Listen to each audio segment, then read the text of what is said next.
Dériver un polynôme du troisième degré. Ça peut sonner un peu intimidant, pas vrai? Mais en réalité, c'est une des compétences de base en maths. L'objectif aujourd'hui, c'est qu'on décortique ça ensemble, pas à pas, pour que ça devienne un vrai réflexe.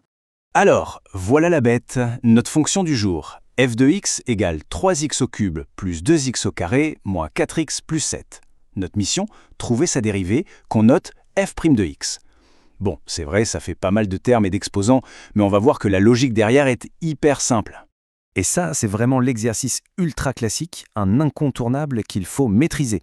L'idée, ce n'est surtout pas de se laisser impressionner. Une fois qu'on a les bonnes règles, eh bien le processus devient presque mécanique. C'est la fondation pour tout le reste de l'analyse, alors autant s'assurer qu'elle est bien solide. Bon, comment on s'y prend? Pas la peine de sortir l'artillerie lourde. En fait, on a juste besoin de 2 formules dans notre boîte à outils. 2 règles très puissantes qui vont nous permettre de tout découper en petits morceaux bien plus faciles à gérer. Premier outil, la dérivée d'une somme. Cette règle est géniale. Elle nous dit que pour dériver une addition de plusieurs termes, comme dans notre fonction, on a le droit de dériver chaque morceau un par un, tranquillement, et de rassembler les résultats à la fin. On va donc pouvoir attaquer notre polynôme morceau par morceau. Deuxième outil, la dérivée d'une constante qui multiplie une fonction. Là aussi, c'est une astuce qui simplifie la vie. Quand un nombre, un k, multiplie une fonction u, on peut juste le mettre de côté un instant, on dérive la fonction u et seulement après, on remultiplie le résultat par notre nombre k. C'est super pratique. Parfait, on a nos 2 outils en main, la théorie c'est fait, maintenant place à l'action. On va prendre notre fonction et la décortiquer terme par terme en appliquant ces 2 règles. C'est parti. Voilà notre plan d'attaque en 4 étapes. On va s'occuper de chaque terme individuellement, l'un après l'autre. C'est la bonne vieille stratégie du diviser pour mieux régner, et en maths, ça marche à tous les coups. Allez, on commence par le premier morceau, celui qui a l'air le plus costaud. 3x au cube. Mais on va voir qu'il n'est pas si méchant. Premièrement, on applique notre deuxième règle. On repère la constante. Ici, c'est le 3. Hop, on le met de côté pour l'instant. Notre problème se résume donc à calculer 3 fois la dérivée de x au cube. Et là, pour dériver x au cube, il y a une technique mnémotechnique assez visuelle. On balance l'exposant, le 3, devant le x. Et ensuite, on perd un rang, c'est-à-dire qu'on enlève 1 à cet exposant. Il passe de 3 à 2.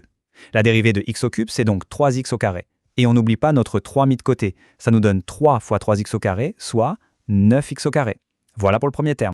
Deuxième terme, plus 2x au carré. Maintenant qu'on a le truc, ça va aller très vite. On fait pareil, on met le 2 de côté, on dérive x au carré, on balance le 2 devant, on perd un rang, ça donne 2x, on remultiplie par le 2 mis de côté, 2 fois 2x, ça fait 4x. Et voilà, c'est plié. On enchaîne avec le troisième terme, moins 4x. Même réflexe, on isole la constante, qui est ici moins 4. Il ne nous reste plus qu'à trouver la dérivée de x. Et là, petit rappel fondamental, une dérivée de base à connaître absolument par cœur. La dérivée de x, c'est tout simplement 1. Aussi simple que ça. Du coup, pour notre troisième terme, c'est facile. On reprend notre moins 4, on le multiplie par la dérivée de x qui est 1, et moins 4 fois 1, ça donne moins 4. Le troisième morceau est réglé. Allez, on arrive au bout. Dernier terme de la fonction, la constante plus 7. Un nombre tout seul. Que se passe-t-il quand on dérive un simple nombre? La règle est ultra simple et sans exception, la dérivée de n'importe quelle constante, c'est 0. Point. Donc la dérivée de 7, c'est 0. La dérivée de 1000, c'est 0. La dérivée de moins 50, c'est aussi 0. Facile, non? Et voilà, on a fait le plus dur. On a traité nos 4 morceaux séparément. Maintenant, il ne reste plus qu'à recoller les pièces du puzzle. C'est la phase d'assemblage. Alors, on récapitule. Pour 3x cube, on a trouvé 9x carré. Pour plus 2x carré, on a obtenu plus 4x. Pour moins 4x, ça nous a donné moins 4. Et pour plus 7, on a eu 0. On n'a plus qu'à tout remettre ensemble, dans l'ordre. Bien sûr, ce plus 0 à la fin ne sert à rien, on peut l'enlever pour avoir un résultat bien propre. Et voici la réponse finale. La dérivée de notre fonction est f' de x égale 9x au carré plus 4x moins 4. Mission accomplie. C'est exactement ça. Une fois qu'on a appliqué les règles de dérivation à chaque terme, la partie calcul est terminée. Le reste, comme enlever le 0, c'est juste de la simplification, du nettoyage. Alors on peut se poser la question. Est-ce que ce qu'on vient de faire, ce n'est qu'une simple recette de cuisine? D'une certaine manière, oui. On a suivi des étapes, appliqué des règles pour obtenir un résultat. Mais il faut garder en tête que derrière cette recette, il y a des concepts mathématiques bien plus profonds.